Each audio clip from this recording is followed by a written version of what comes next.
All right, finishing up last week, question number one. How does the mountain compare with Revelation 21?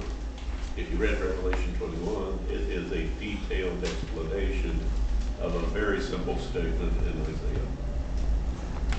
So, we can go read it, or you can read it this week sometime. Hey, you asked us to look at that and compare the two.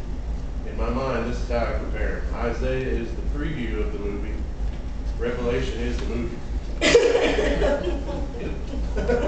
It's like Isaiah is a little bit, like you get to see the clip of it, and then Revelation's like the whole big film. Well, today we're going to take the verses in Isaiah and we're going to read them to other prophecies in the Bible that are far more detailed than what he said. He just simply said the mountain of the Lord is going to come down. And if you go to Revelation 21, you see it's a massive thing. Okay. How does it compare with the present? If you go to Revelation 21, it says that the building will be 1,200 stadia wide, 1,200 stadia long, and 1,200, or said 1,200 stadia high. 1,200 stadia is 1,400 miles. So it's like starting at Portland, Maine, and driving down to the Florida-Georgia border, or starting at the Atlantic Ocean and crossing the Mississippi River a couple hundred miles, depending on where you pick on the East Coast. It's going to be that big. Now it's going to be 1,200 miles high. What's a question that pops up almost instantly? Well, the atmosphere's not that big. No, the atmosphere's not that big. So how is that going to be accommodated? How are we gonna get up there? My mind was, is there elevators? Are we gonna be able to fly? Is there stairs? Or, Yeah, well, I hope my mansion's on the bottom floor. Spiritual people don't need oxygen. Spiritual people don't feel cold. We don't have flesh and body that will freeze. Spiritual people are totally immune to all the physical limitations here on earth. And that city will be a spiritual city. We will, and probably, since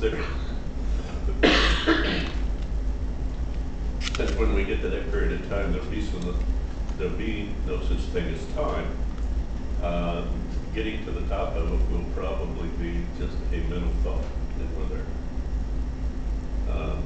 We saw evidence in that in Acts, where remember when where was he from? The guy in the chariot was reading the Bible and he didn't understand it. Ethiopia. Yeah, the Ethiopian.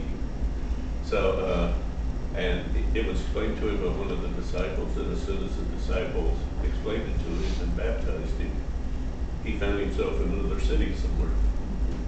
And God just picked him up and took him to where he needed to be.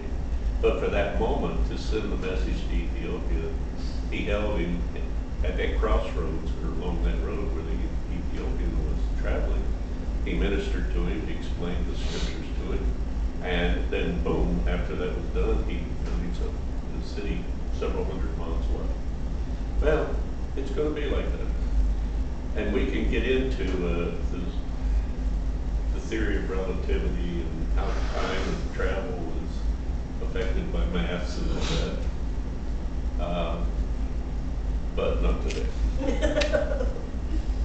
So, the Empire State Building is 1,454 miles high, and God's Mountain will be 14,000 miles high. So it'll be 5,280 times higher than the Empire State Building. And for years, the Empire State Building was the biggest building in the world. It was our claim to fame. We built the Empire State Building. And later on, we're going to talk about how buildings factor into our hostility to God. We buildings make us think that we're godly, that we're creators. And it started with the Tower of Babel. And when they built the new trade center, Taiwan came up with a bigger building, finished a bigger building than the new trade center was going to be. So they brought the construction to a halt and added 3 or 4 floors just so we could beat Taiwan when the building was done. It's a source of our pride that God has to deal with over and over. And it's all through the Bible. There's situations all through the Bible where God admonishes us for thinking that we created anything. You know? Have you ever been to Toronto? Toronto, have you ever been to Toronto? Canada. Where? Toronto, Canada. Have you ever been there? It is the cleanest city I think I've ever seen, but I will never go back again. It is so crowded. The buildings are so together. You feel like you're being, Claustrophobic. yeah. And it is so crowded with buildings and everything. The malls are underground. So, you know, it's like, I cannot be in a place with tall buildings because I feel, and I have never felt that way. Steve has always been the one who felt that way. I got into that city and I couldn't take it. I mean, we stayed there because we went to see the Phantom of the Opera, and I highly recommend the Phantom of the Opera. I mean, that is so good. But it's just too crowded, and I said I got out of there. We went to Niagara Falls afterwards on the American side, and it was so open and it just felt so much better. But then you went back over the Canadian side, just crossing the bridge, and again they had the buildings there and just so crowded and everything else, and it's horrible. It just feels dead. It feels dead. You would think Canada could spread out a little bit. Yeah. I mean, they got the whole Yukon with nobody in it. I've been up there, and you drive through a town and that's maybe 5 miles wide, and then you drive 50 miles before you see another town that's 2 miles wide, and then you drive 75 miles before you find another town that's a mile wide. It doesn't be that way. No, they just, you know, it kind of reminds me of Babel because they just wanted to be crowded together and everything else, and God wants you to spread out. And when I got up there, it was awful. Even when I was up in the, you know, our hotel room, you're up high, you look down, and I mean, you just see brick and mortar and just, you know, steel. And it's like, it's dead. I mean, you go into a city and there is no life. It's dead. I couldn't take it. You know, I've never felt like that. And it was really weird. There was probably a little more to it than just your physical. Toronto's not a very spiritual city. We went to New Orleans on a trip we made around, and the closer we got, the more uncomfortable it got. And the sky was shining, a perfectly blue sky, and it just seemed like everything was getting darker and darker and darker. By the time we got there, we ate at Emerald's, got on that highway, and headed for Arkansas. We got out of there. It just did not feel right. And when I was up there with Steve, working on the houses in Mississippi, Wednesday afternoon, we had off. Everybody wanted to go to New Orleans, and we started there, stopped at a gun shop, and then we stopped somewhere else, and then finally we looked at each other and said, do we really want to go to New Orleans? And everybody in the car said, I don't. And we turned around and came back. Sometimes the Holy Spirit is touching us when we get feelings like Mom and Dad said that about New Orleans too. They went for my dad's cousin's retirement party, of all things, but anyway, they said, like, getting there, you just felt odd, and then they went ahead into it and stayed, and Mom said it just felt like, this isn't for us, we're not supposed to be here, this is just, she said, regardless of what was going on and what you saw, she said, we just weren't supposed to be there. Now, you go to the French Center, and the French area, and there's a lot of restaurants and things, but, you know, everything's an open bar. Everything. And even on a Friday afternoon at 2:00, the whole place is pretty much drunk and getting started to celebrate the evening. It's just not a place that I felt like I should be. There are signatures out there, fun fact, that my dad signed because everybody was so drunk down there they thought he was Charlie Daniels, and he just went with it.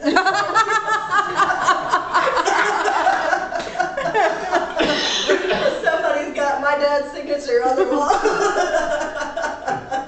Oh, I'd have liked to have been there for that. That would be your dad. All right, number 3, why are mountains so prominent in the Bible? The Bible says a lot, if you look up mountains, there's a lot of verses about mountains. Why are they so prominent? Because God made them. Okay, God created them. And along with that thought, they give us a perspective on God.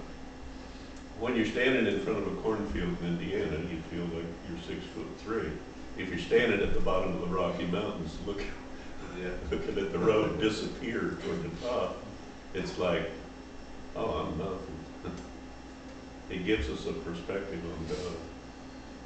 And they're mountains. I mean, they don't even approach God, but gives us a perspective of who we are. And it does that to me every time I'm in the mountains. I just feel all creation. It's so massive and so majestic, it's so beautiful. Gives us perspective on God. Okay, today's sheet. Wherever I put it.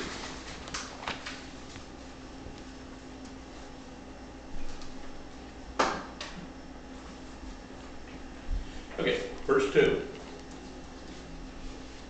I'll read verse 2 and then you read Micah.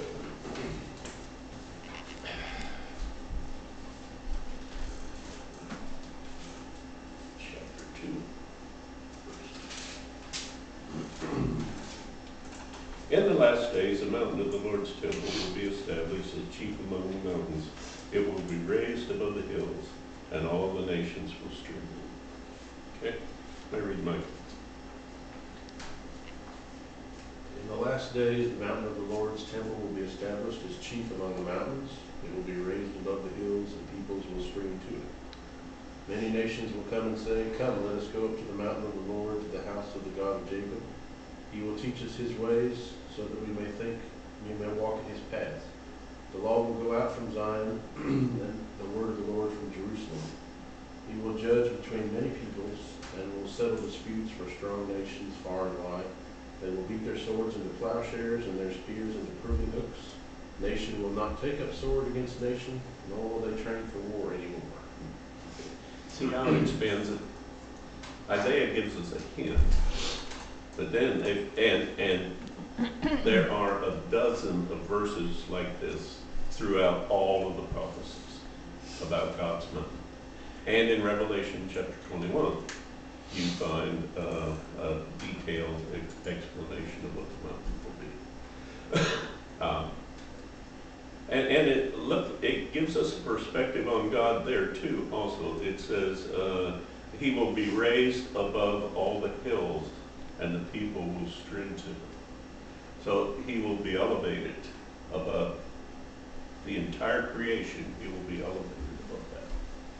And it says all the nations will come. There's also, I think it's in Jeremiah, it says, and the nations who do not come on an annual basis, the rain will be withheld on their crops.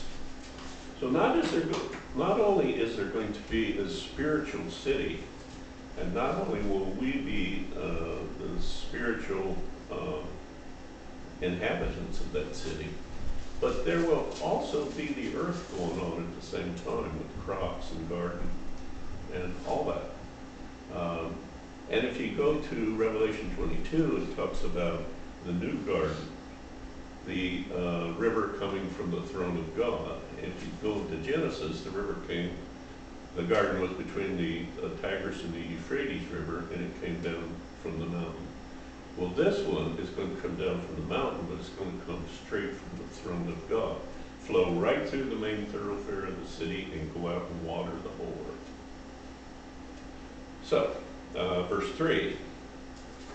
Verse 3 says, many people will come and say, come, let us go up to the mountain of the Lord in the house of the God of Jacob. He will teach us his ways, so that we will walk in his path. The law will go out from Zion, the word of the Lord from Jerusalem. He will judge, right there. Okay, what does Zechariah say about it? And the inhabitants of one city will go to another and say, let us go at once to entreat the Lord and seek the Lord Almighty. I myself am going. And many peoples and powerful nations will come to Jerusalem to seek the Lord Almighty and to entreat him. This is what the Lord Almighty says. In those days, 10 men from all languages and all nations will take firm hold of one Jew by the hem of his robe and say, let us go with you, because we have heard that God is with you. Okay. The whole world will be focused on God. What's the whole world focused on now? We're going to get to that in a minute. Anything but God themselves. You know, we are trying to push God out of everything. When we got to the scriptural songs, and the Facebook said they were copyrighted and we couldn't, and they blanked them out. Well, some of those old hymns are 200, 300, 400 years old. They're not copyrighted anymore. Just Facebook, we have Facebook. But they got to take God out of everything. Just 2 of those songs, and it was because of who was singing them. They were old songs, but they were sung by... Well, so they had renewed it. Yeah, good excuse. Well, I've been trying to get them back on, but I was denied my request, so I've got to try one more time and see if I can do it. I want to talk to somebody. I think she can help me, so we'll see. But if you go into the videos on Facebook, there's sometimes country western things going on. There was some new songs came out about COVID, and people put them on there, and they were humorous. They were kind of throwing, they were making light of it, but they didn't lock them up. But as soon as God's mentioned, it was blacked out. Well, it's that way in Congress, it's that way in this whole country. It is, you know, the postal stamps, we can have Kwanzaa stamps, we can have Hanukkah stamps, we can have Ramadan stamps, we can have Santa Claus stamps, but we can't have Christian stamps. And that's been going on since I was a postmaster way back in the 90s. You cannot buy a spiritual stamp to put on your letters. The post office will not print them. I saw just last week or week before, the European Union voted to remove all mention of Christmas from all official European documentation. You're not allowed to call it Christmas anymore, officially. Well, back in the 90s, we got a message that we had to say Happy Holidays. We couldn't say Merry Christmas to anybody at the counter. Guess what I did? Really loud. Merry Christmas. Well, you know, I got one of those voices anyway. I said, well, have a Merry Christmas, and the whole lobby just filled. Then Phoebe's standing over there to the side going, I said, Phoebe, either you believe in him or you don't. and she went around the corner. And I guess she thought that lightning would fall from Congress and burn it. Lightning may fall from Congress, but God's shield will protect you every time. Verse 4, he will judge between the nations and settle disputes for many people. And they will beat their swords into plowshares, their spears into pruning hooks. Nation will not take up sword against nation, nor will they train for war anymore. All right. Revelation.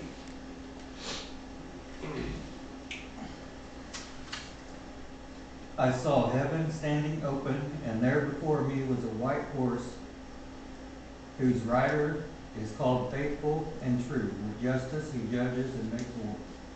Okay. So God will be in charge of it. Problem with the earth today is we've got too many kings wanting to be the king of the world. When we get to Revelation 21, and when we get to the final days, there'll be one king, and he'll be king of the whole world. And we'll see how it should have been. We'll see how it was supposed to be. Remember what God said to his people when they wanted a king? He gave them judges. And the judges would go out to the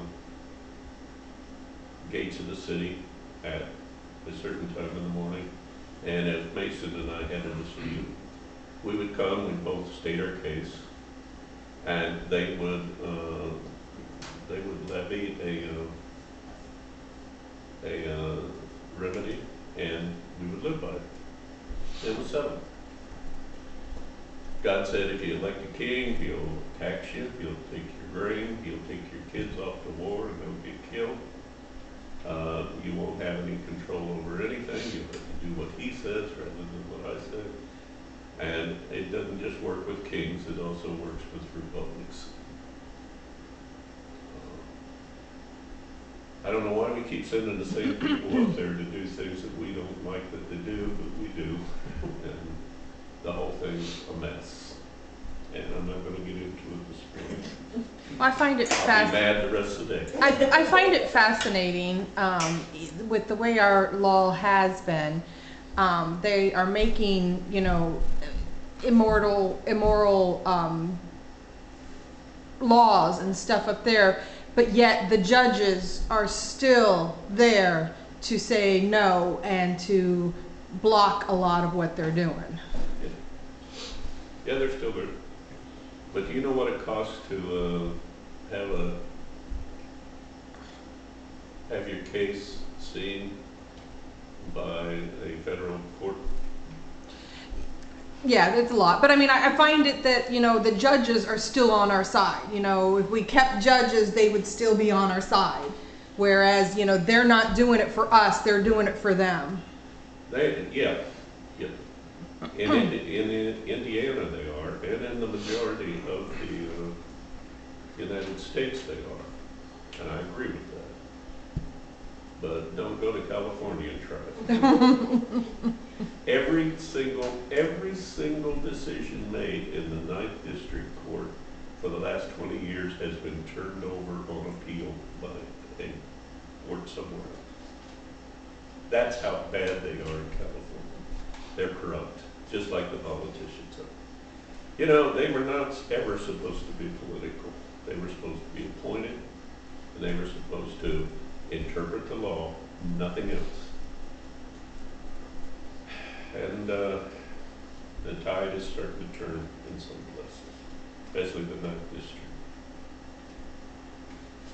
Number 5.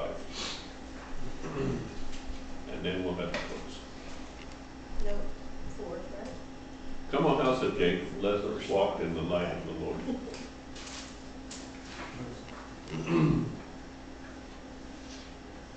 Revelation 22, 4 and 5. They will see his face, and his name will be on their foreheads. There will be no more light. They will not need the light of the lamp or the light of the sun, for the Lord God will give them light, and they will reign forever and ever. All right. The entire earth will be filled with the glory of God. We'll not need the sun, we'll not need the stars. And the glory of God will be will be what sustains us. And that will be a big change. Right now, did electricity go out the other day? Flickered. Huh? Flickered. Didn't go completely out. Ours went out for 2.5 hours. My wife's up pacing the floor. At 1 a.m. At 1 a.m. It finally came back on, and I think she took credit for it.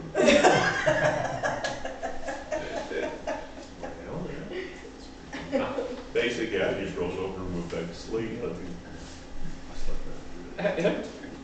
Do you ever, I think it was worse the first time. you know, it's all in the background. You don't anymore, we just live with it, and we don't think about it anymore.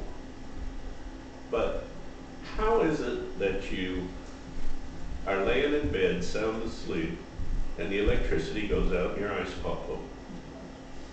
Because my fan quit, man. Yeah. The whole environment changes. The whole environment changes. There's all this hum, there's this background noise made by all of our electronic things. And there's all these little LED lights all over the house, everywhere. And literally, nothing wakes me up at night, but if the electricity goes off, it's like, something's different. And I roll over and the alarm clock's off, and I think, now the electricity's off. Go back to sleep, and when I wake up in the morning, it's back on again. Not my wife. She's got to get up with a flashlight and walk around the house. I don't know what she's looking for. But when that happens, do you realize that you still act like it's still on? You go at the... Flip on the light? Yeah, I do that, She walked into the living room and flipped on the switch, and I've got...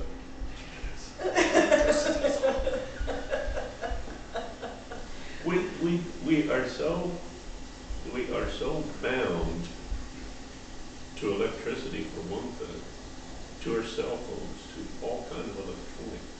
When we get here, the only thing that we're going to be bound to is Jesus Christ. His glory is going to fill the earth. It is going to sustain us in every way we need to be sustained. There's never going to be another storm. A tree limb is never going to turn out the light. We are going to be living in heaven, engulfed by the glory of God, and we will be at total peace with everything. And I can't wait for that. Bring it on. We'll start there next week.